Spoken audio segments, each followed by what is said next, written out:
Hello there. So you want to know how you can simply go ahead and install antivirus on your MacBook. This is going to be the only video that you'll ever need to watch on the internet. So with that being said, let's get straight into the video. Simply go ahead and open your Safari and you can download any kind of antivirus that you are preferred or you prefer. So for me, it would be Bitdefender on your MacBook, which is completely free. You can simply go ahead and click on antivirus free right over here. And once you've done that, you can simply go ahead and download it and install it right over here by clicking on Mac OS.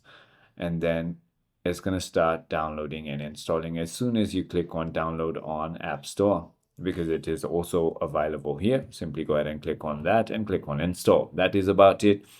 Once it is installed, you can simply go ahead and use it to go ahead and